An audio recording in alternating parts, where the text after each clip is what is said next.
Hello everyone, welcome back to our channel. Good morning, good afternoon, good evening. I greet you all according to your time and locations you'll be meeting this video. Yes, my dear viewers, I am back again with another update. So guys, I have a video here I would like we all to watch. But before then, if you're meeting my channel for the very first time, you're highly welcome. Please kindly do well to like, share and subscribe. Leave your thought on the comment section. Let us know what you think about this video, and I will see you towards the end. Said a lot, and good to see you again, Colonel. I'd like to ask about this romance now we're having with non-state actors.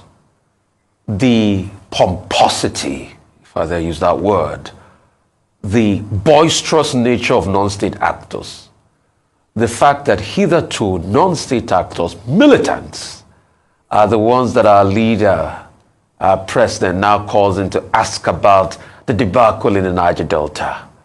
We are even giving them security contracts. And now they have a lot of infantry to even say someday they'll aspire to the highest heights in this country.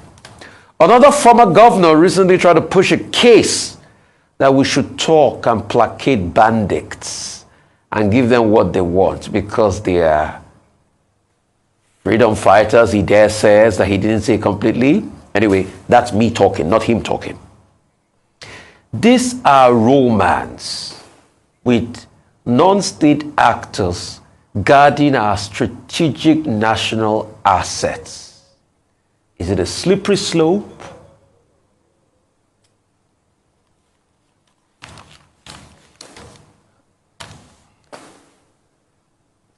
I can't hear you. I'm done. I said, is it a slippery slope? Non-state actors guarding our strategic national assets. Thank you, Rufai. It's unfortunate. I must use that. I must say that. It's rather unfortunate that we have decondescended to a point where we turn over to those who we should be prosecuting, asking them to come watch over our common patrimony. It's unfortunate that it has gotten to that level. I look at some of these things and I feel so disappointed as a Nigerian, more so as an individual whose constituency should be responsible in taking care of such. It's only a clear indication that the system has failed us and there is a need for us to look at it again. Go back to the drawing table and see what we can do about this. Okay? I don't know. I don't have any better word for corruption, but I just want to say that it seems corruption has permeated every aspect of the Nigerian life, every department of our life, such that you don't even know who to trust anymore. If you look at the oil theft thing and so on, you feel highly embarrassed because this heavy, huge quantity of oil cannot be moved without very responsible people whom we have even voted to take care of our common patrimony, putting their signatures and approving it. There is no how you can want to convince me as a common Nigerian sitting here that it was not approved from above. And that is why I called share, trash and balderdash what Asari came on air and was accusing the Nigerian military of 99% of the actions ongoing to be responsible to the military. And I said, if you say 99% is responsible, the military is responsible for 99%, what percent would you say the presidency is responsible for? Or have you forgotten that we have elements in the presidency who are supposed to give some of these approvals? What percentage would you say the top shots in NNPC are responsible, could be ascribed to them? Are we saying top shots in the NNPC will not give their approval to all this? And what of the IOCs? And so on and so forth. Okay?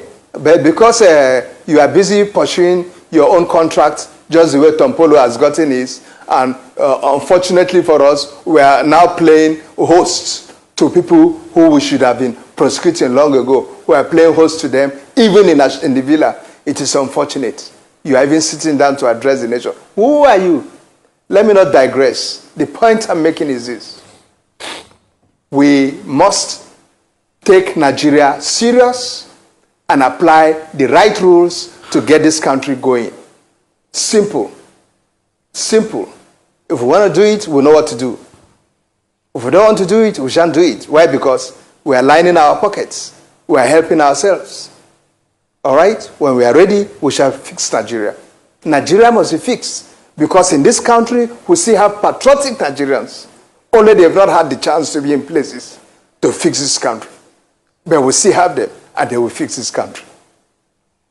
Colonel, let's go back to this cliche with regard to security in the country. Rejigging the national security architecture. Architects have taken over our security sector. They are always rejigging national security architecture. I don't know when they are going to finish the building. But we are seeing the same pattern again. Each time you have new service chiefs, it's the same phrase. The IGP now has appointed commissioners of police. He has said that, he will withdraw policemen from VIP operation, checkpoints will be checked and all of that. The same old story. The Air Force is saying it will bombard everywhere. The military, we have seen it before. A few years back, we even had a national security reform document. What is the missing link in that, their national security strategy? Is it that the service chiefs themselves are too involved in politics? Is it that we civilians have to play a better role? I mean, just help us break it down. I know you talk about kinetic, non-kinetic, but these they are building, these they are architecture, these architects. When are they going to come up with that structure? Thank you, Dr. Abati. The whole thing boils down to the leadership question. Just turn your mind to the last 8 years. I'm sorry, with every due respect, with every sense of due respect, Nigeria in the last 8 years had no leadership. I'm sorry, it's my impression as a voter, and that's the impression I have, that I wasted my vote. It's a question of leadership. The gentleman we have there now, Mr. President, Commander-in-Chief, only within 1 month, has done what could not be achieved in 4 or 5 years. Every single advice or line of action that was to be taken will be slept over, like a bicycle attitude will be visited on it. They will turn left, turn right. You just can't understand what's happening. Is this a country? You are Mr. President. You just pronounce it, and everybody follows suit and fall in line. What's difficult about that? Or is it that you had a hidden agenda which you were all along trying to put in place, while the entire country is busy working on a different agenda? Now we are beginning to see some leadership. It's only unfortunate that our elections have brought us to where we are, such that when you talk, you come and say, oh, but the courts have not spoken yet. And it is true. Nigerians who have not handed over the selection or the selection of our leadership to the courts. It is the court now that will tell us. Otherwise, we could have just started urging that, yes, so in the next 4 years we're achieving this, this and that, and so on. But God bless what we see now, and let's see how we forge on. Let's see how we put things in place. Even if eventually somebody else is to come, we will know we already have a roadmap, and things will move on. I don't know where to start in answering your question, Dr. Abati, because I am frustrated, because we seem to have gone on as if we don't have quality individuals that would have given us leadership in the past. And we just became a batch of sheep with no shepherd, or we're just moving in every direction. All right, very quickly. I hope I've answered you, Dr. Abati. Thank you. So, very quickly, I just wanted to ask you, when we talk about security and the immediate expectations of the service chiefs, we often focus on the north, east, and sometimes we forget to look at the southeast because of succession, the issue of the ESN. We have I think it's the battalion recently come up, just a new crop of groups coming up every other day. And then the issue of Nnamdi Kanu.